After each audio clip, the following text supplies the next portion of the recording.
এখন দেখবেন সংবাদ শিরোনাম। ক্ষমতায় গেলে ইমাম খতিবদের ভাতা দেওয়ার ঘোষণা তারেক রহমানের। দেশ গঠন ও ইনসাফ প্রতিষ্ঠায় আলেমদের ভূমিকা রাখার আহ্বান ডাক্তার শফিকুর ও নাহিদ ইসলামের। রাজনৈতিক দলগুলোর সঙ্গে কমনওয়েলথ মহাসচিবের বৈঠক, জেনোসাইড নয়, সহনশীলতা চায় জনগণ, বলছে বিএনপি। জামায়াত এনসিপির প্রত্যাশা লেভেল প্লেইং ফিল্ড। নির্বাচনে পুরো দেশকে রেড, ইয়েলো ও গ্রিন জোনে ভাগ করবে ইসি। আইন শৃঙ্খলা অবনতির শঙ্কা নেই, জানালেন উপদেষ্টা। সর্বাত্মক সহযোগিতা করবে সেনাবাহিনী। শেখ হাসিনার বিরুদ্ধে প্লট দুর্নীতির 3 মামলার রায় 27 নভেম্বর। দণ্ড কার্যকরে ফিরিয়ে দিতে দিল্লির কাছে ঢাকার চিঠি। ভূমিকম্প পরিস্থিতিতে ঢাকা বিশ্ববিদ্যালয়ের পর সলিমুল্লাহ ও ঢাকা মেডিকেল কলেজ বন্ধ ঘোষণা। ঝুঁকিপূর্ণ এলাকা চিহ্নিত করে ব্যবস্থা নেবে সরকার। বাউল ও তৌহিদি জনতার পাল্টাপাল্টি কর্মসূচি ঘিরে মানিকগঞ্জে দিনভর উত্তেজনা। দুপক্ষের মারামারিতে আহত অন্তত 5। এলাকায় পুলিশ মোতায়েন। আসসালামু আলাইকুম। এতক্ষণ দেখছিলেন সংবাদ শিরোনাম, এখন দেখবেন বিস্তারিত। একটি ইনসাফ ভিত্তিক দেশ গঠনে আগামী নির্বাচনে সকল ইমাম খতিব মুয়াজ্জিনদের দোয়া ও সমর্থন চেয়েছেন বিএনপির ভারপ্রাপ্ত চেয়ারম্যান তারেক রহমান। বলেছেন, বিএনপি ক্ষমতায় গেলে ইমাম মুয়াজ্জিনদের ভাতা প্রদান করা হবে। রাজধানীর চীন মৈত্রী সম্মেলন কেন্দ্রে ইমাম খতিব সম্মেলনে যোগ দিয়ে দেশ গঠনে ইমাম মুয়াজ্জিনদের ভূমিকার কথা তুলে ধরেন জামায়াত, এনসিপি সহ বিভিন্ন রাজনৈতিক দলের নেতারা। রাষ্ট্র পরিচালনায় ইসলামী শরিয়াকে সর্বোচ্চ গুরুত্ব প্রদানের পাশাপাশি ভিন্ন ধর্মের মানুষদের ন্যায্য অধিকার নিশ্চিত করা সহ 7 দফা দাবিতে এই সম্মিলিত ইমাম খতিব জাতীয় সম্মেলন। এতে যোগ দেন রাজধানী সহ দেশের বিভিন্ন জেলা, উপজেলা ও গ্রাম থেকে আসা ইমাম খতিবরা। সম্মেলনে বিগত 16 বছরের আওয়ামী শাসনামলে আলেম ওলামাদের উপর নির্যাতনের কথা তুলে ধরেন বিভিন্ন ইসলামী দলের নেতারা। জঙ্গি নাটক, সাথে ইমামদেরকে বেইজ্জত করা, মুসলমানদেরকে বেইজ্জত করা আর হবে না।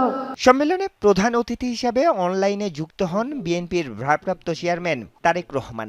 বলেন, বিগত দীর্ঘ 1.5 দশকের তাবেদারি শাসন ব্যবস্থা প্রমাণ করেছে স্বাধীনতা, সার্বভৌমত্ব রক্ষায় ঐক্যের বিকল্প নেই। মহানবীর ন্যায়পরায়ণতার আদর্শে উজ্জীবিত একটি ইনসাফ ভিত্তিক বাংলাদেশ গড়ার লক্ষ্যে আগামী নির্বাচনে বিএনপি দেশের সকল সম্মানিত ইমাম, খতিব, মুয়াজ্জিন, আলেম ওলেমা, পীর মাশায়েখদের দোয়া এবং সমর্থন চায়। নবীজির এই সমাজকে বাদ দিয়ে মন গড়া কোনো মতবাদ, তন্ত্র মন্ত্র দিয়ে যে সমাজ গড়া হবে, সেই সমাজ আল্লাহর কসম দুনিয়াকে শান্তি এবং সম্মান দুটার কোনোটাই দিতে পারবে না। ঢাকায় অবস্থানরত কমনওয়েলথ মহাসচিব শার্লি বোচওয়ের সাথে সাক্ষাৎ করেছে রাজনৈতিক দলের নেতারা। দেশের পরিস্থিতি ও নির্বাচন নিয়ে আলোচনা হয় তাদের মধ্যে। বৈঠক শেষে বিএনপির স্থায়ী কমিটির সদস্য আমির খসরু মাহমুদ চৌধুরী বলেন, নির্বাচন নিয়ে কোনো শঙ্কা দেখছেন না কমনওয়েলথ ও বিএনপি।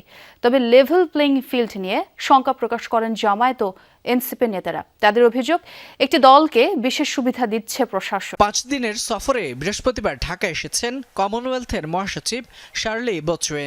জাতীয় নির্বাচনকে সামনে রেখে এই সফরে বিশিষ্টজন সরকারি কর্তা ব্যক্তিদের পাশাপাশি বৈঠক করছেন রাজনৈতিক দলগুলোর সঙ্গে। দুপুরে কমনওয়েলথের মহাসচিবের সঙ্গে বৈঠক করেছেন বিএনপির প্রতিনিধি দল। নির্বাচন ও নির্বাচনের পরিবেশ নিয়ে নিজেদের অবস্থান তুলে ধরেন তারা। পরে নির্বাচন নিয়ে শঙ্কা নেই জানিয়ে আমির খসরু বলেন, গণতন্ত্রের স্বার্থে অনেক কিছু উপেক্ষা করে ভোটের পথে হাঁটছে বিএনপি। তারা মনে করছে বাংলাদেশের এই বর্তমান প্রেক্ষাপটে ফেব্রুয়ারির প্রথমার্ধে যে নির্বাচনটা হতে যাচ্ছে, এটা সঠিক পথে চলছে এবং সঠিকভাবে পরিচালিত হচ্ছে। আর আমাদের পক্ষ থেকে আমরা বলেছি, আমরা তো নির্বাচনের দিকেই যাচ্ছি।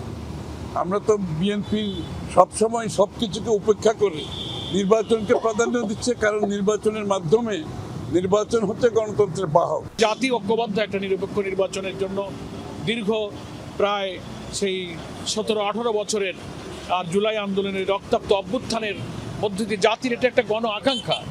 ফলে এখানে কোনো আশঙ্কার কোনো প্রশ্ন নেই। যদি কোনো অপশক্তি নির্বাচনকে ভণ্ডুল করার, নির্বাচনকে না করার অথবা নির্বাচনকে ভোট কেটে আগে 14, 18, 24-এর মতো করতে চায়, জনগণ সেটা প্রতিরোধ করবে। সবাই ঐক্যবদ্ধ থাকে তাহলে ফেব্রুয়ারিতে নির্বাচন সম্ভব। তবে নির্বাচনের জন্য যে লেভেল প্লেইং ফিল্ড সেটি নিশ্চিত করতে হবে। তাহলে সকল রাজনৈতিক দলের আস্থার জায়গাটা নিশ্চিত করে তারপরে নির্বাচনে গেলে সেই নির্বাচনটা অংশগ্রহণমূলক হবে এবং সুষ্ঠু হবে। এনসিপি এককভাবে ৩০০ আসনে নির্বাচনের প্রস্তুতি নিচ্ছে বলেও জানান নাহিদ ইসলাম। ৩০০ প্রার্থী যাচাই বাছাই প্রক্রিয়া চলমান আছে। দেশের আইন শৃঙ্খলা রক্ষায় এবং সুষ্ঠু নির্বাচন আয়োজনে নির্বাচন কমিশনকে সেনাবাহিনী সর্বাত্মক সহযোগিতা করবে বলে জানিয়েছেন সেনাবাহিনী প্রধান জেনারেল ওয়াকারুজ্জামান। সশস্ত্র বাহিনী দিবস উপলক্ষে ঢাকা সেনানিবাসের আর্মি মাল্টিপারপাস কমপ্লেক্সে এক অনুষ্ঠানে সেনাপ্রধান এই কথা বলেন। অনুষ্ঠানে বীরত্বপূর্ণ কাজ ও বাহিনীতে অসামান্য অবদানের জন্য ৬৪ সেনা সদস্যকে পদক এবং ৭৫ মুক্তিযোদ্ধা পরিবারকে সম্মাননা প্রদান করেন জেনারেল ওয়াকারুজ্জামান, যেখানে ২০২৪-২৫ ও ২০২৫-২৬ অর্থবছরে নানা অবদানের জন্য ৯ জনকে সেনাবাহিনী পদক, ১৭ জনকে অসামান্য সেবা পদক এবং ৩৮ সেনা সদস্যকে বিশিষ্ট সেবা পদক প্রদান করা হয়। এ সময় সেনাপ্রধান বলেন, মুক্তিযোদ্ধাদের দেখানো পথ অনুযায়ী দেশের স্বার্থে দেশের মানুষের কল্যাণে কাজ করে যাবে সেনাবাহিনী। সম্প্রতি সময় বাংলাদেশ সেনাবাহিনীর সদস্যগণ ইনেট টু সিভিল পাওয়ারে দেশের আইন শৃঙ্খলা রক্ষার কাজে নিয়োজিত আছে। আমরা সামনে একটা নির্বাচনের দিকে যাচ্ছি, সেই নির্বাচনে আমরা যথাযথভাবে ইনশাআল্লাহ সরকারকে সর্বতভাবে সহযোগিতা করব, নির্বাচন কমিশনকে সহযোগিতা করব, যেন আমরা একটা সুন্দর একটা নির্বাচন পেতে পারি। ক্ষমতার অপব্যবহার করে পূর্বাঞ্চল নতুন শহর প্রকল্প প্লট বরাদ্দ নেওয়ার অভিযোগে সাবেক প্রধানমন্ত্রী শেখ হাসিনা সহ ৪৭ জনের বিরুদ্ধে দুর্নীতির মামলায় ২৭ নভেম্বর চূড়ান্ত রায়ের দিন নির্ধারণ করেছেন আদালত। রবিবার ঢাকার বিশেষ জজ আদালত ৫-এর বিচারক মোহাম্মদ আবদুল্লাহ আল মামুন এই তারিখ ঘোষণা করেন। আমি বললাম দুর্নীতি করতে আসিনি, মানুষের সেবা করতে এসেছি। ক্ষমতাচ্যুত প্রধানমন্ত্রী শেখ হাসিনা ও তার পরিবারের সদস্যদের বিরুদ্ধে পূর্বাঞ্চল নতুন শহর প্রকল্পে প্লট বরাদ্দে অনিয়ম ও দুর্নীতির অভিযোগে গত ডিসেম্বরে অনুসন্ধান শুরু করে দুদক।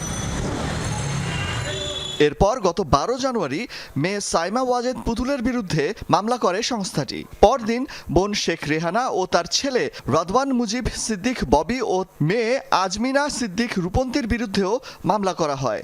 ১৪ জানুয়ারি শেখ হাসিনা ও তার ছেলে সজীব ওয়াজেদ জয়ের বিরুদ্ধে ২টি মামলা করা হয়। ৬ মামলাতেই শেখ হাসিনাকে আসামি করেছে দুদক। অন্যদেরও কেউ কেউ একাধিক মামলার আসামি।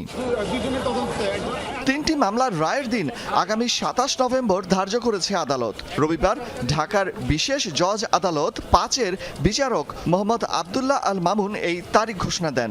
মানবতা বিরোধী অপরাধ মামলায় শেখ হাসিনার দণ্ড কার্যকরের জন্য ফিরিয়ে দিতে দিল্লির কাছে চিঠি পাঠিয়েছে ঢাকা, জানিয়েছে পররাষ্ট্র দফতর। ভূমিকম্প আতঙ্কে ঢাকা বিশ্ববিদ্যালয় ২ সপ্তাহ বন্ধ ঘোষণার পর হল ছেড়েছে শিক্ষার্থীরা। ৬ ডিসেম্বর পর্যন্ত বন্ধ থাকবে বিশ্ববিদ্যালয়। কর্তৃপক্ষের এমন সিদ্ধান্তকে স্বাগত জানিয়েছেন শিক্ষার্থীদের অনেকেই, তবে কেউ কেউ এই সিদ্ধান্তকে একাডেমিক অনিশ্চয়তার নতুন চাপ বলেই মনে করছেন। এদিকে ৭ দিনের জন্য বন্ধ ঘোষণা করা হয়েছে ঢাকা মেডিকেল কলেজের ক্লাস পরীক্ষাও। বাউল শিল্পী আবুল সরকারকে নিয়ে পাল্টাপাল্টি অবস্থান সৃষ্টি হয়েছে আলেম সমাজ ও বাউল সম্প্রদায়ের মধ্যে। মানিকগঞ্জে ধর্মীয় অনুভূতিতে আঘাতের অভিযোগে শাস্তির দাবিতে আলেমদের বিক্ষোভ, অন্যদিকে মুক্তির দাবিতে মানববন্ধন কর্মসূচি দেয় বাউলরা। পাল্টাপাল্টি কর্মসূচি ঘিরে হামলায় ২ পক্ষের অন্তত ৫ জন আহত হয়েছেন। পরে পুলিশ পরিস্থিতি নিয়ন্ত্রণে আনে আর পণ্ড হয়ে যায় বাউলদের কর্মসূচি।